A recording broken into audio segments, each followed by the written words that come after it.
Welcome to the 81st edition of Make Pro Wrestling Majestic again. I am still your Majestic Champion of the World, Tiger Height. And I am still not your Majestic Champion of the World, Peanut Gallery. I won by a tie. So, let's talk about Survivor Series and various other topics around said event. So, Peanut Gallery, take it away. All right, so I was trying to figure out what to really talk about today, but I thought this might be interesting. So, obviously, with WarGames, Triple H is trying something new. He's trying something different for a concept that already exists. Right.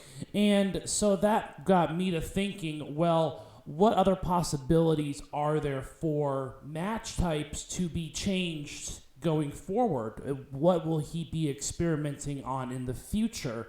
To kind of switch things up a little bit from the traditional formula.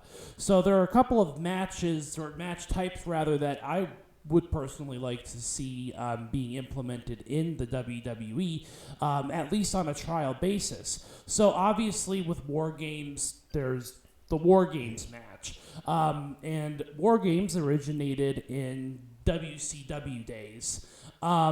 So I thought about another type of match that might work really well in just in general with WWE. And the first thing that came to mind was the 3-ring 60-man match, Battle Royal, that they did at World War III many years back, where you had 20 wrestlers in 3 different rings at the exact same time, and the last 10 people went into a Battle Royale sort of thing at the very end. Right. So, it's just something with multiple rings. And what I liked about this match, too, is that they actually had the barricade configuration that followed the ring itself. So it, snaked around. Right. And it's like, if you got those seats, you were literally in the heart of the action. You would have people fighting on one side of you, on this side of you, and on this side of you. Right. And that's just one example. Now, there is another example that I think Cody Rhodes owns with AEW, or I don't know if he owns it or if AEW owns it, but it was a Fall Brawl sort of concept where you had, I think it was called it was Battle Bowl. Battle Bowl, which is kind of like Survivor Series, in which you would have teams of random people that were just randomly drawn go through a traditional Survivor Series match. Whoever wins those preliminary matches goes on to a Battle Royale. And what was interesting about that was you could, for example, have rivals be in the same team, or whatever sorts of configurations you have, but the idea is that it would be a random draw where you'd have to work together in order to make it to the next round before then you just go all out with each other and do a battle royale sort of thing. Okay. I think that the concept is either owned by AEW or it's owned by Cody Rhodes. So that might be something that you can try in the future as well. They've never done anything with that, have they? Because that does not sound like a match that I have seen on AEW. No, they have not done anything like that in AEW, but I think it would be a great way to change it up a little bit, right? Because the Survivor Series match is just traditionally a 5-person versus 5-person elimination style tag team match. Right. That's how it's pretty much always been, and I'll talk about the history of that. Right. But my issue is with trying different things. I feel like the whole Survivor Series thing would lose its identity if they decided to do something like that.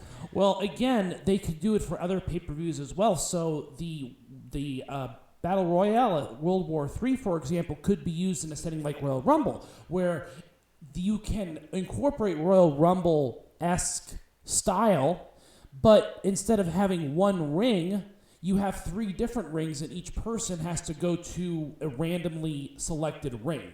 Right. There is no pay-per-view for WWE the next month here in December, is there? I don't think so. Okay. Yeah, they've been advertising for Royal Rumble and Elimination Chamber. Right. Yeah. But anyways, those are just some of the thoughts that I had on the possibilities of trying out different things, even with major events that have a traditional type of match.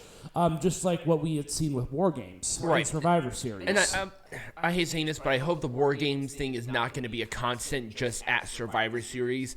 I'm hoping that they actually formulate storylines that progress to it having to be WarGames instead of just having WarGames happen at Survivor Series, because then you're falling into a McMahon hierarchy where a certain match can only happen at this pay-per-view. Right, and again, Triple H has expressed his decisions to kind of move away from those. So I don't think that that's going to be a permanent fixture. No. Like I said, I think it was just a test. Right.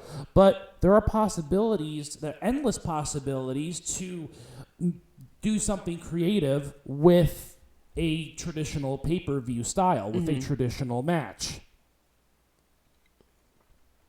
Sorry. Yeah, I mean, I get that in a way.